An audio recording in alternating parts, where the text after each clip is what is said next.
Today I'm using oil paints to quickly achieve a high quality paint job. But you can't have high quality without sacrificing some time for it. Or at least that's what we are made to believe. Marco from the Not Just Make a channel has showcased multiple times his outstanding results, which take him very few hours. But can a beginner or intermediate painter do the same, or is experience a hidden requirement? I put it to the test once again. But before I show you the shadow and highlight modulation we can achieve using oil paints and how truly fast it is, I had to lay down the base coats. This first stage can take some time, especially when it comes to building up the opacity of some tricky colors. Therefore, I made use of the airbrush for maximum optimization. I have tried this workflow before without the use of an airbrush, and have even showcased it here on the channel. However, this time I wanted to take the speediest route possible. And while some areas were a bit tricky to work around, with some practice under my belt and after acquiring the proper knowledge related to dilution and pressure, which of course I shared in my most recent guide on Airbrushing for Beginners, I was able to get most of the base coats done quickly. Any fine details I knew would take a greater mastery of the tool to work around, I simply covered using the brush, which I was more comfortable with. With the base coats out of the way, we can move on to the magic. But before anything, we must ensure that our tubes are not oozing out more oil than actual pigment. If so, that can easily be solved by placing the paint on a piece of cardboard and transferring it to our palette once the cardboard has absorbed the excess oil. As I began diluting my oil paints with some odorless thinner, I made the first decision towards achieving that high quality paint job I was after. While black and brown are two classics when it comes to washing in general, you might remember my initial dark purple undertone, which I slightly preserved in some places thanks to spraying my base coats from above when using the airbrush. I wanted to keep this chromatic richness in my washes as well, so some magenta was mixed into the black. This small decision adds quality to the paint job, by steering it away from the monotonous black or brown shadows which feel safe, but don't stand out. On the other hand, when it came to the skin, I let the browns mix in with the blacks around the edges, as well as introduced some dashes of magenta here and there in order to once again maintain that chromatic richness. But wait, I almost forgot to mention what varnish I used to protect the base coat.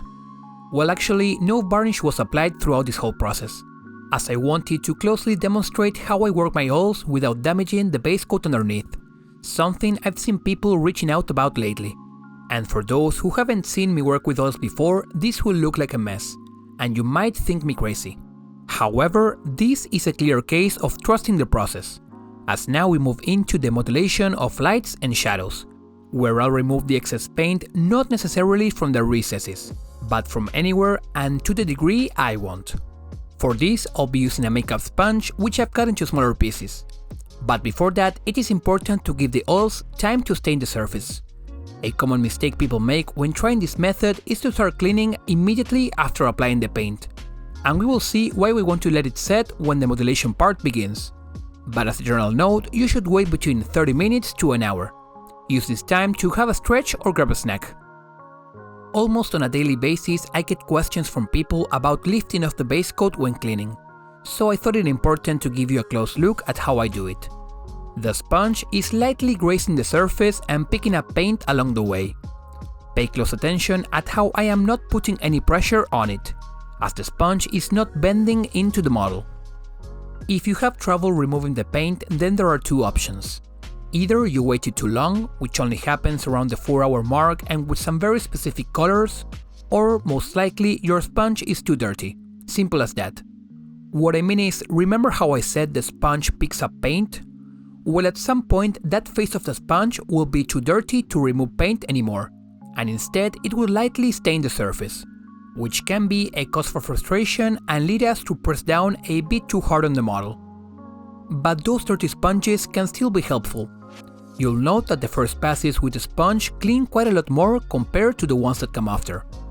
As the sponge's effectiveness reduces, don't throw it away just yet. If you happen to need to lightly remove some paint, it will come in handy. Other than that, cutting the sponge into many pieces as shown in the beginning will give you plenty of clean surface to work with. Yet a new problem arises. While the sponge is unable to reach into the recesses and the shadows remain untouched, which is a good thing, some areas are just too dark and there is too big of a jump in color. But of course there is a solution.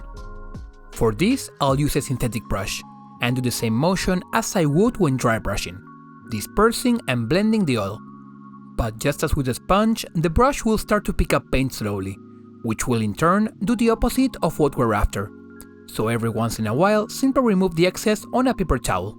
Again, just as what you do when dry brushing. This is already looking good, but most likely some of the oil ended up brushing over the raised surfaces, darkening them down a bit. However, it will be over those areas and wherever the sponge cleaning wasn't able to get all of the oil off, that we can create highlights simply by using a Q-tip and some solvent. For it, I will soak the Q-tip in some solvent but allow any excess to be absorbed by a paper towel, before very gently rolling it over the surface I want to clean. I repeat, rolling, no scratching, no rubbing, as that can damage the base coat. The spirits will dilute the oil, which will then be absorbed by the cotton, revealing the true color underneath the stubborn layer of oil the sponge wasn't able to remove on its own, a result of allowing the paint to stain by waiting before the cleanup. But we don't necessarily have to do this cleaning everywhere. We already had a nice transition from shadows into the slightly tinted base coat. The cleaning with the Q-tip should serve the role of the final highlight, and due to the size of the tool, we are safe from it reaching into the recesses and reading the work we already have. This allows for a stress-free workflow, even when we are not being necessarily careful when rolling the Q-tip around. However, I am not blind to the rough patches left behind by the cleaning. Just as when working with the sponge, the Q-tip can be quite abrasive at the start, until it becomes a tiny bit dirty. But don't worry, if I ever bring up a problem, I always follow it with a solution. In this case, it will be the same as before, blending/dry brushing with the synthetic brush, though this time just gently rubbing around the cleaned area, as going near the recess will reintroduce oil into the brush and then into the cleaned area. But let's imagine you cleaned off a bit too much, and your high contrast shadows have now disappeared. Well, there is a solution without having to start over. I didn't clean my palette after the initial wash, and it is thanks to the oil's long drying time that we can manually reintroduce some paint back into the areas we want to recreate the shadows, and quickly blend them with the synthetic brush the same way I've been showing thus far. This step, however, is not a necessity, but a solution to a problem you may encounter. I felt it proper to quickly go over it in case you might need it, and you can see more of it in my videos Dry Brushing with Oil Paints, which I'll link in the description. Whether you just clean your model with a sponge and call it there, add some further highlights with the Q-tips or enhance some shadows manually, the model will be dry to the touch overnight. A varnish can be applied now both to protect the paint job and to unify the finish of the acrylic base and the oily recesses, which might be a bit more glossy. The next day, I took 15 minutes to increase the quality of the model through some very simple highlights, which tricked the viewer's eye into thinking the piece required more effort than it actually did, by combining the smooth transition and color progression of the oils with some intentional textures here and there. To recap, this process consisted of a base coat, the application and cleaning of the oils, and finally some selective highlights. There was some waiting time in between the application and cleaning of the oils, as well as before the final highlight, but all in all, this piece took me a little less than 2 hours of real work time.